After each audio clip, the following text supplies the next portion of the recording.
জনগণ ভোট দেবে, সেই ভোটে যারা পাবে তারাই নির্বাচিত হবে। আবার ওই ফ্যাসিস্টের প্রতিধ্বনি এদেশের জনগণ কোনোদিন হতে দেবে না। আপনারা কি পারেন আমরা জানি। বেগম খালেদা জিয়ার যেদিন 8 বছরের সাজা হলো, দারুল আমান ট্রাস্টে 20 গাড়ি পুলিশ গেল। আমি ওসিকে বাইরে থেকে টেলিফোন করলাম, আমাকে গ্রেফতার করার জন্য কে জন্য আসছেন? কয় বিএনপির কাছে বললাম খালেদা জিয়ার যা হয় হোক গিয়ে, আমরা কিছু করব না, জামাত শিবির মিছিল মিটিং করতে পারি, এই জন্য আপনাদের এখানে আসছে। অবাক ব্যাপার, খায়দায় মকসদ মোটা হয় জব্বার।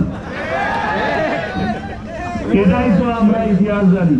সুতরাং আমি প্রতিপক্ষের ভাইদেরকে বলবো, জনগণের কাছে যান, ভোট চান।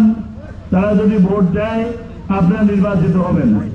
আমরা জনগণের কাছে যাব, জনগণ আমাদের আদর্শ দেখে, আমাদের নীতিমালা দেখে তারা যদি আমাদের ভোট দেয় আমরা নির্বাচিত হব। আর আমরা কোন রাষ্ট্র করতে চাচ্ছি?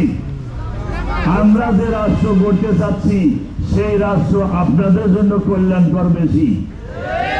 আপনারা চাঁদাবাজি করেন, এটা অসম্মানজনক পেশা। আমরা এর পরিবর্তে আপনার হাতে কাজ দেব। আপনি যে মাদকের ব্যবসা করেন, এটা বাংলাদেশের আইনে হারাম, আন্তর্জাতিক আইনে হারাম। কোরআন 1000 বছর আগে মাদককে হারাম ঘোষণা করেছে। আমরা মাদকের পরিবর্তে হালাল ব্যবসা তুলে দেব। চাঁদার পরিবর্তে আমরা কর্মসংস্থান দেব। আপনারা 54 বছর রাষ্ট্র চালিয়েছেন।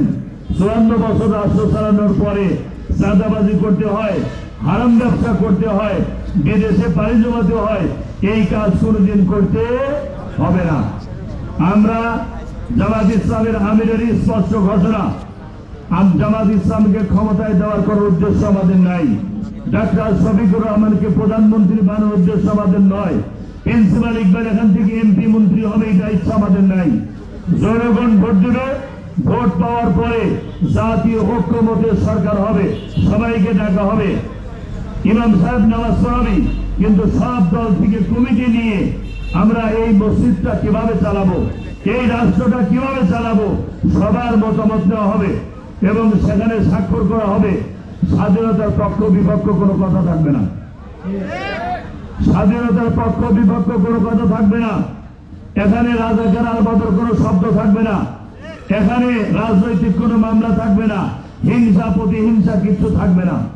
আপনারা শুনলে অবাক হবেন, এই 5ই আগস্টের পরে জামাতের বিরুদ্ধে কয়েকটি হামলা হয়েছে। এই হামলায় 8টা মামলা সারা দেশে। এই 8টা মামলায় আসামি একজন। কয়জন? একজন। আর আমাদের বিরুদ্ধে বিগত 15 বছরের যে মামলা, 150 আসামি। এরপরে আরো লেখা আছে দিগর গণ, যাকে পায় তাকে ধরে ওই মামলায় ঢোকায়। এটাই ছিল দেশের রাজনীতি। সুতরাং আগামী দিনে আমরা যে রাষ্ট্র করতে চাচ্ছি, সেটা সেই রাষ্ট্রে কোনো হিংসা থাকবে না, বিদ্বেষ থাকবে না, রাজনৈতিক প্রতিহিংসা থাকবে না, রাজনৈতিক কোনো হত্যাকাণ্ড থাকবে না। যে রাষ্ট্র হবে ন্যায় ইনসাফ ভিত্তিক, বৈষম্যহীন, মানবিক, শোষণ মুক্ত ইসলামের একটা রাষ্ট্র, ইনশাআল্লাহ ইনসাফের একটা রাষ্ট্র। সেই রাষ্ট্রের গর্বিত নাগরিক আপনারা হবেন। এজন্য সব দলের সকল মতের মানুষকে আহ্বান জানাবো। 54 বছর তারা চালাইছে, এবারে আমাদের সুযোগ দেন, আমরা কি করি ইনশাআল্লাহ। এজন্য আগামী 12 তারিখে ন্যায় ইনসাফ ভিত্তিক সমাজ প্রতিষ্ঠার জন্য দাঁড়িপাল্লায় ভোট দিয়ে আমাদেরকে নির্বাচিত করবেন, আর গণভোটে হাঁ দিবেন ইনশাআল্লাহ। সবাইকে ধন্যবাদ। আসসালামু আলাইকুম ওয়া রাহমাতুল্লাহি ওয়া বারাকাতুহু।